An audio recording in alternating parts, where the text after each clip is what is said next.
Here is how your family will react when they realize that they can no longer manipulate you, they can no longer abuse you emotionally, they can no longer provoke you, gaslight you, belittle you, or just essentially confuse you.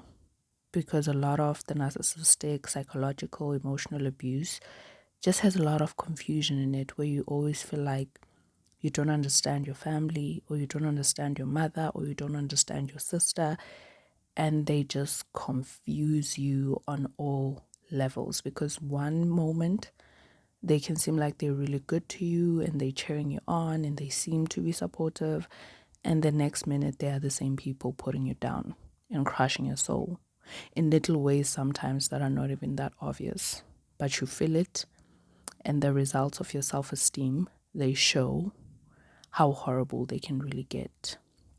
So it's been a couple of months now since I've discovered that my family, my mother and my sister, they are narcissists. Since I've discovered that I've been emotionally abused. I've mentioned in a previous episode that last year, end of 2021, was the first time that somebody spoke about emotional abuse. So it was during my counseling session where I was explaining to my counselor that sometimes my sister makes me feel crazy, as if I don't remember something correctly, or as if something hadn't happened the way that I remember it to have happened. And it was really at a point where it was starting to frustrate me because then I was questioning myself, doubting myself, doubting what I could remember. And because at that time I was going through a very depressive episode, what I was essentially asking my counselor was that as a result of depression, is it possible to not remember things? And she just said, no, not really. And she went on to ask me a couple of questions just to make sure that I was not in a state of not remembering things correctly. And then she blatantly pointed out that my sister was gaslighting me. Which is considered emotional abuse. So she was just basically driving me crazy. Whether it was intentional or not, I don't know. I don't really think some of the things she does are intentional, but they certainly have a goal of how to make you feel and how to make you perceive yourself. So, yesterday, my sister came to my room and we had the talk, another talk, because here's the thing with like dysfunctional families and toxic families, which is mine. That is how this family is. You you seem to be having some type of conversations or discussions or confrontations or moments where you are addressing certain issues, but they are never fruitful. They never really change anything.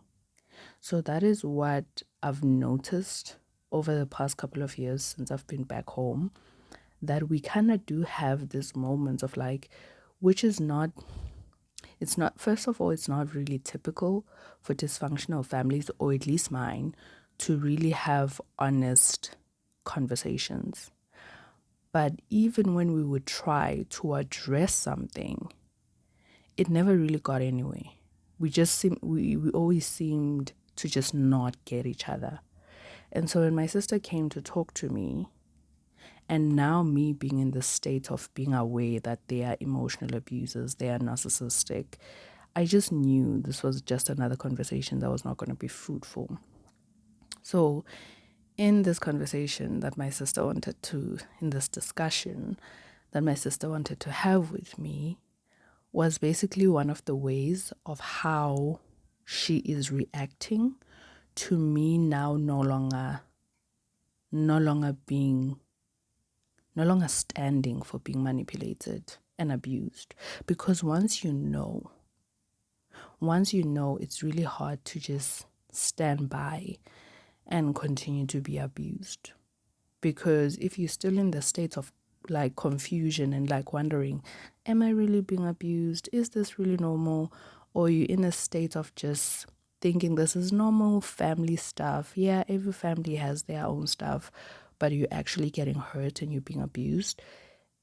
at that time, you can't really stand against it. You can't really stand up for yourself because you still don't really see it for what it is, which is abuse. So now, because I'm at a stage where I fully see it for what it is and what it has been all my life, I'm no longer standing for it. I physically cannot even bring myself to try and just be normal, quote unquote normal, what I used to be. I can no longer do it because I can no longer allow them in my emotional space only to have them abuse me. So my sister comes in and says that I'm creating attention around the house, that I'm making things uncomfortable, simply because I've been more reserved. I've been keeping to myself. I haven't been allowing them to abuse me. So that's how I guess I'm creating tension and things are a bit uncomfortable right now. And she points out that the day before, because my sister and I had this conversation yesterday. So the day before, it was a Sunday, and my mother was just kind of like sulking. At first, I thought she was maybe sick because she was just like, when you see someone is like not in the mood, they're not in the mood to talk, they just seem down. At first, I thought maybe she's sick. But when she did, because she came out of her room very late that Sunday. So I thought that maybe she's sick. And then when she did eventually come out, she didn't greet me. I was in the living room, she didn't greet me. I saw that, okay, she doesn't seem okay. And I saw that, okay, maybe there's some attitude there. But generally, for the rest of the day, excuse me, for the rest of the day, I just thought she's probably just not feeling well. But I was not about to ask her because I'm no longer at that point. This is exactly what they want. Like, they want that type of attention from you. And it might even sound insensitive to say, oh, would you not ask your mother if she's not well? If she's not well, like, would you ask her that? Would you not be there for her if she wasn't feeling well? I'd like to think and believe that I would, but I know when someone is sick enough for me to pay attention, or if someone is just sick and kind of like wanting attention. This is like something that my sister would normally do, because my sister has she sometimes just deals with certain things, like, let me just put it like that, in terms of her just feeling well. But sometimes I would see that she's just like seeking attention, which is also like another crazy thing within dysfunctional families. A lot of that actually goes around. A lot of seeking attention, or people thinking that somebody else is seeking attention, really goes around, because I've also seen it with my family where I think they think I'm seeking attention, even if maybe I am not well or I am sick. It's dysfunctional.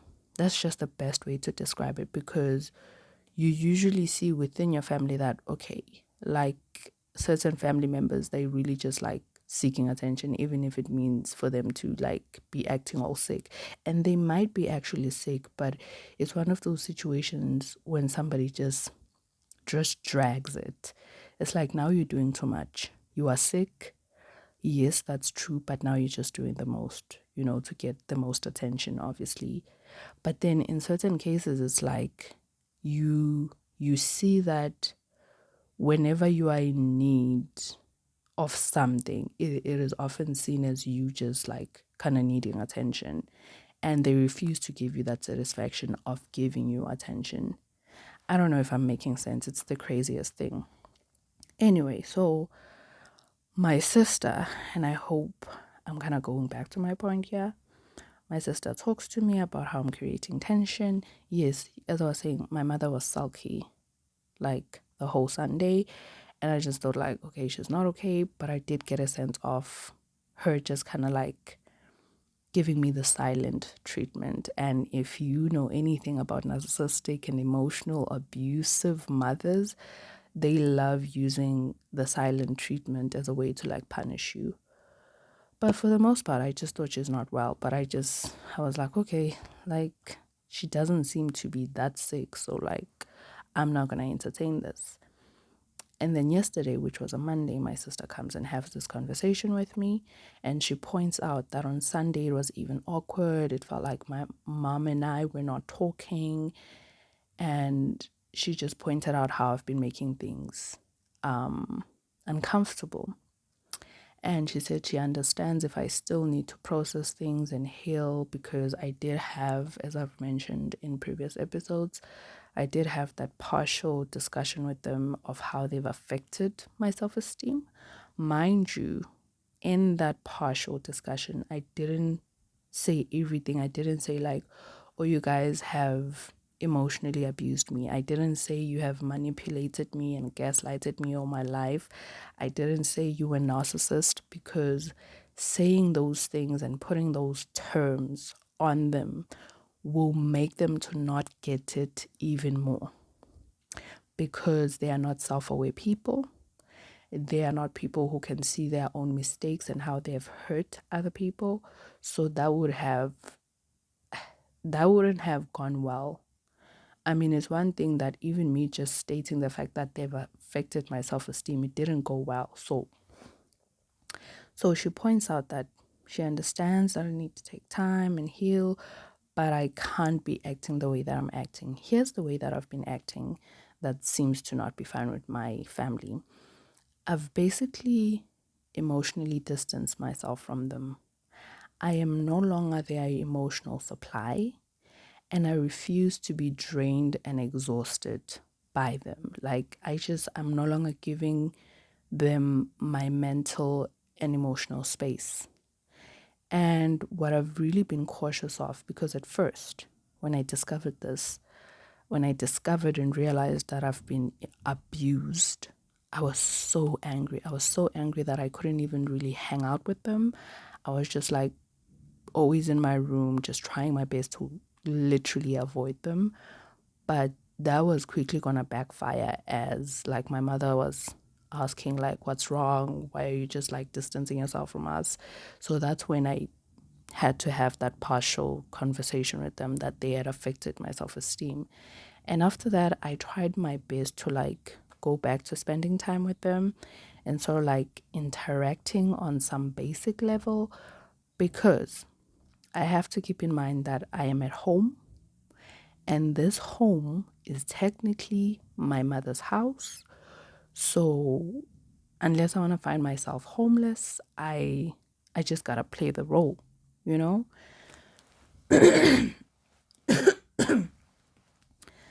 And so after that discussion, I decided, you know what, I'm just going to go back to spending time with them, watching TV with them, talking to them. And also at the time when I think my anger was kind of like subsiding, because I had kind of like had time to just kind of deal with it on my own. And so now, because knowing all of this, I'm no longer going to be the same. You know, I'm no longer going to be the girl who's trying, because I was always trying to like fit into my extroverted family. My mother and sister, they're very extroverted. So I was always trying to fit into that. I was always their supply in terms of like giving them praise, supporting them, always being there for them. I was the person that they offloaded to. I was the person who always gave their advice. They would just take emotionally and mentally for me without giving anything back. On top of that, on top of them never giving me the emotional and mental support that I offered them, they would stamp on my self-esteem. So it's one thing that they would not give back the same level of love and support that I gave to them. No, they would make me feel crappy about myself. So no, there was no way I was going to go back to being normal. So I started being more reserved, but I did spend time with them. I am spending time with them.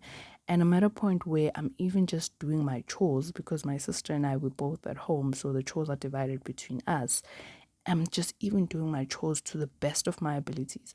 That sounds so crazy. It's just chores. But like I go the extra mile, so that in a way I'm just kind of like buying my way into living here at home.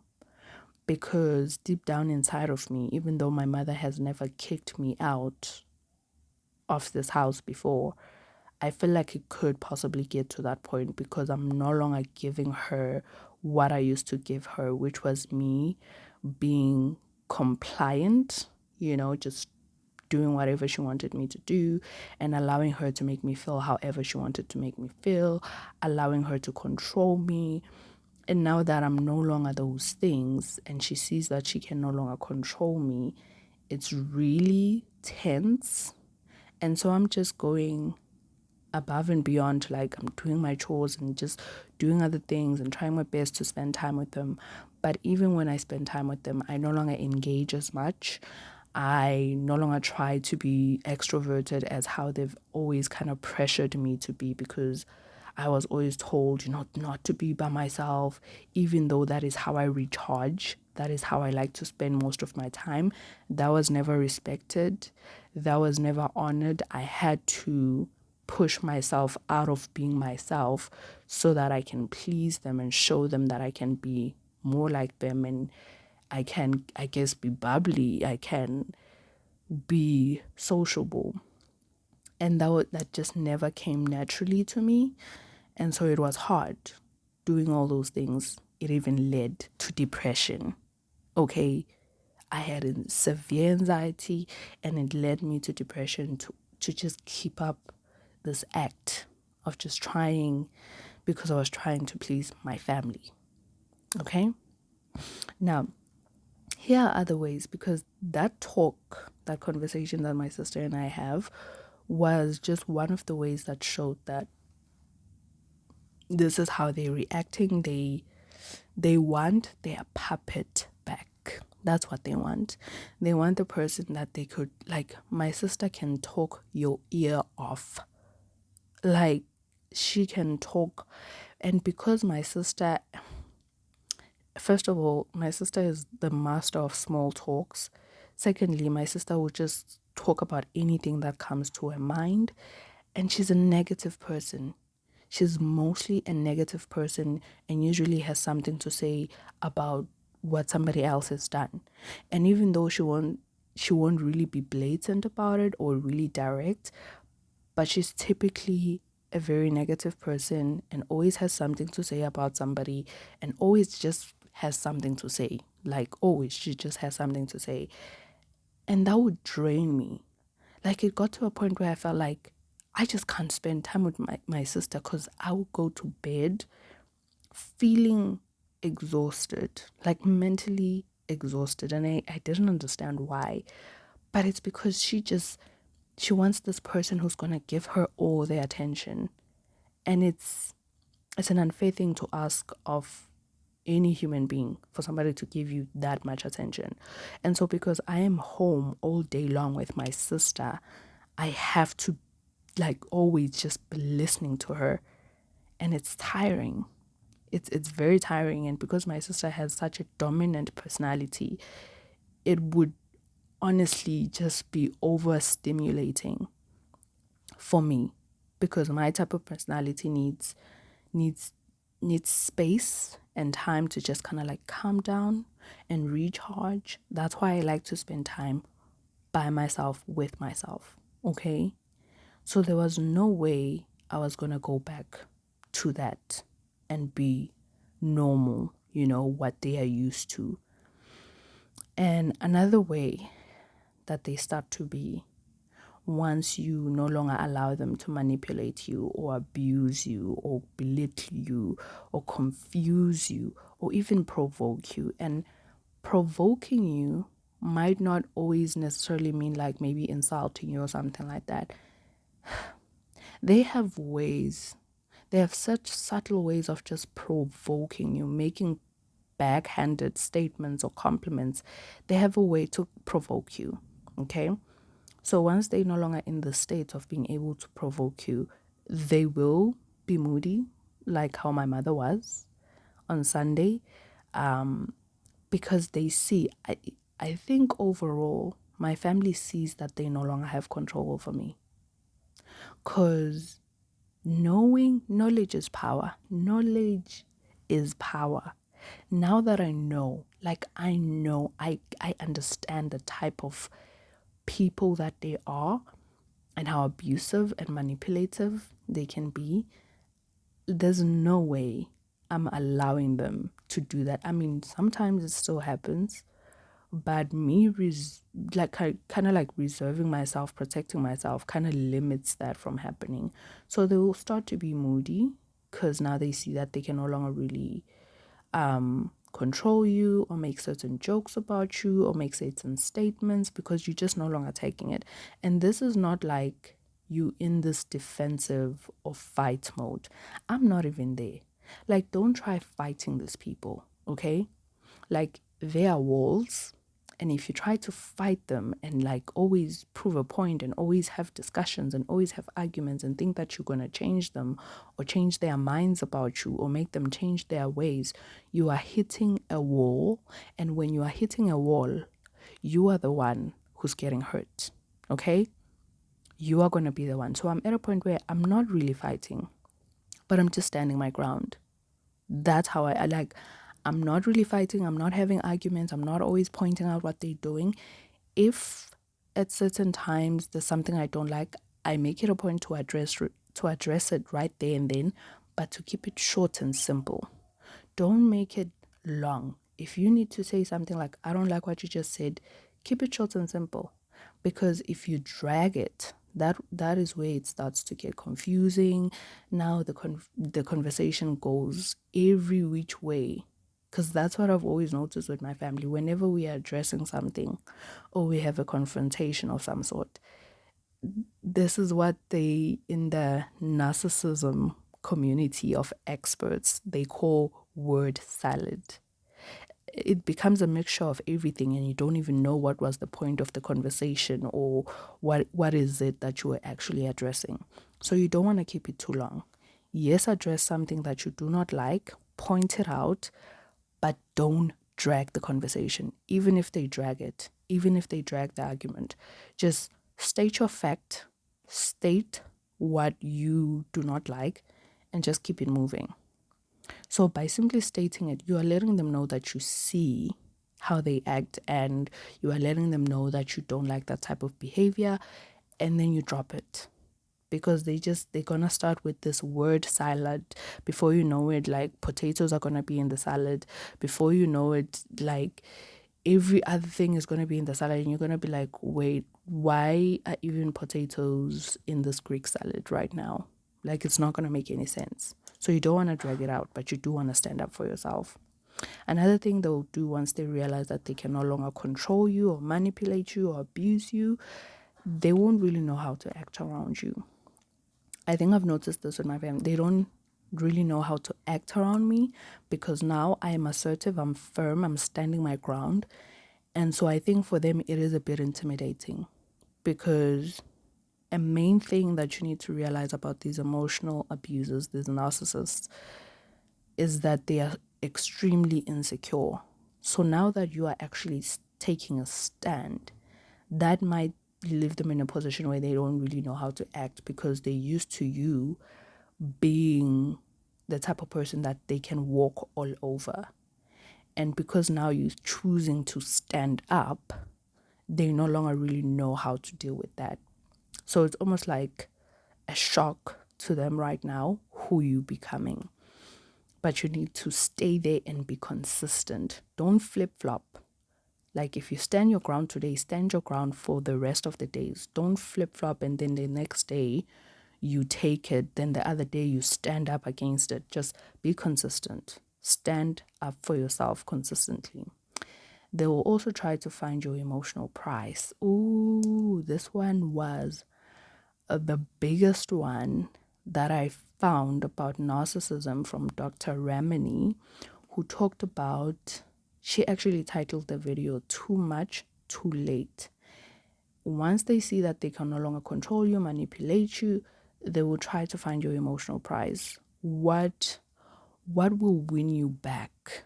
What will bring you back to the position where they are able to have you as the supply, and not only have you back for controlling you, manipulating you, and abusing you, but also have you back because you're supportive, because you give them all the praise that they need, that they desperately need, because that is what they desperately need.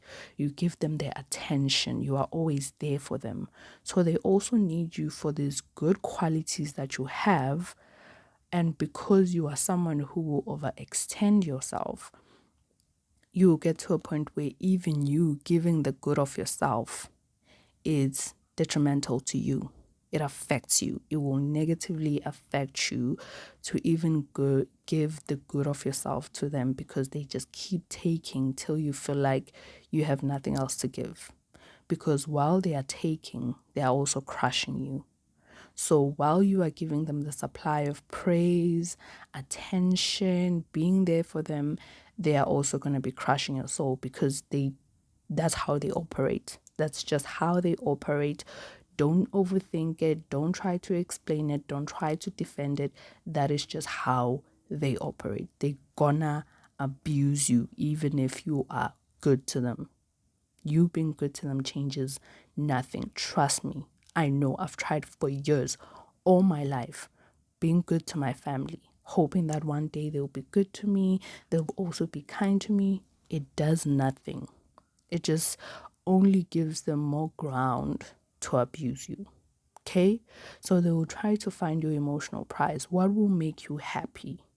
They will do something good for you, something that you might think, oh, that is so thoughtful, that is so sweet, because they're trying to gain you back. Don't fall for it. Do not fall for it. Just the other day, my mother actually did this. She actually suggested something that she knew I would like, she knew I would enjoy, but because I was already at this point where I'm teaching myself about all these things, in my mind, that video by Dr. Ramani, it just clicked in my mind where she said, too much, too late.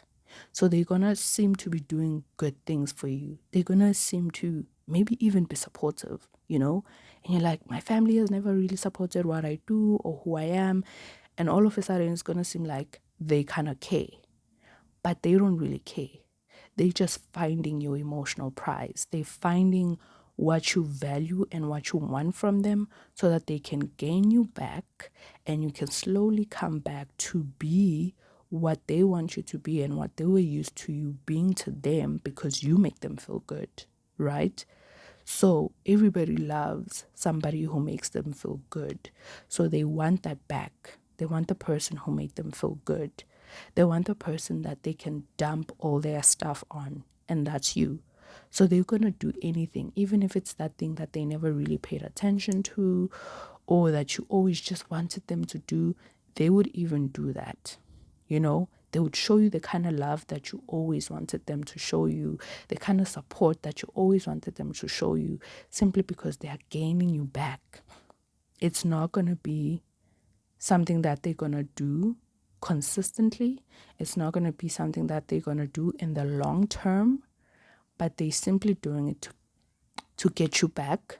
And once they do that, they will start being themselves again, which is their emotionally abusive self. They will also start making you feel bad for no longer being their supply. As I've mentioned, you are their supply for attention, for praise, for support, for love, for admiration. You are their supply for all those things. So once you start not giving them these things, they will make you feel bad for it. Like they will. And I think it's more of a feeling than anything really said, because I think since I've been in this space this year, I've seen my family just kind of giving me that cold shoulder of like, which basically says that you are no longer there for us the way that you've always been, the way that we crave you to be. And, they just kind of like making me feel bad for no longer being there for them the way that I've always been, which was essentially just me over giving of myself and never being given anything back. Listen to me. If you don't believe that relationships are a give and take, you better rethink Because if you think like, oh, you shouldn't give because like you expect them to give back, no, this is a relationship. We're not talking about a charity case, okay? We're not talking about you buying bread for someone who is in need. You're obviously not supposed to expect anything back from that person or in those type of instances. We are talking about your family. We are talking about a relationship that is supposed to be so intimate, so understanding, so loving. It's a give and take. A relationship doesn't work where one person keeps giving. Are there times where one person could be giving more than the other? Yes. For example, maybe your partner has just lost their mother. You're obviously in a position where you are giving more of yourself, more support because they are in that space. But eventually they will recover and it will go back to the give and take. Or in another point, you will be in need of more support, more of them, more of their love. But generally, if it's not in extreme cases where we are going through something, generally it's a give and take. So if you think you should just be giving, supporting, loving, being there for your family without them giving that back, that is unhealthy. That is not how it is supposed to be. And for the longest time, I thought that's how it's supposed to be. They will also start acting like they care about you, the keyword being acting. This one also goes back to like them finding your emotional prize, okay? So with them finding your emotional prize, it could literally mean them doing something like buying you something. Maybe it's something that you just like always wanted or something you wanted to buy yourself or something that maybe if you are still like living at home and you're young, that you've always wanted your mother to get for you, they would even go as far as getting you something. But in other instances, it will be more of like an emotional thing. They will do something that will touch your emotions and you will feel loved, you will feel seen, you will feel heard, which are things that they never have really given to you. You've always felt like you are not really seen, you are not really loved, you are not really heard, you are not really supported. And because now they see that you are kind of drifting away and you're no longer allowing yourself to be in that negative and toxic space with them, they will start acting like they do care. Don't fall for the act. Do not fall for the act. And trust me, it will be convincing. It will be so convincing. You will be like, there is no way they are acting this. But they will be. They will be. You're going to go back to being your quote unquote normal self. You're going to go back to being their supply. And they're going to start abusing you all over again. Because there's little to no chance of them changing. Okay? Keep that in mind. And then they will also be very frustrated by you no longer being their supply. Again, I've already mentioned this. You have been their emotional booster, their confidence booster, and it's gonna suck. It's gonna sting for them to no longer get that from you. And believe it or not, they will get it from somebody else. Okay? Allow them to find somebody else, whether it's through friends or somebody, acquaintances. They will find somebody else because that's just how they function. They need validation. They need to be praised. They need attention. They need these things. They desperately need these things. Okay? To a certain level, all of us as human beings, we love praise. We love and need actually attention. Okay? But these things can easily get to the extreme when it comes to narcissists, when it comes to emotional abusers, where it's getting to a level where you can not give a single human being that amount of attention. Like, it's understandable to need attention, but the amount of attention and praise that they need, it is too much. and it will be exhausting for you. And the sad thing is, no matter how much attention or praise or love you give them, they will never get enough.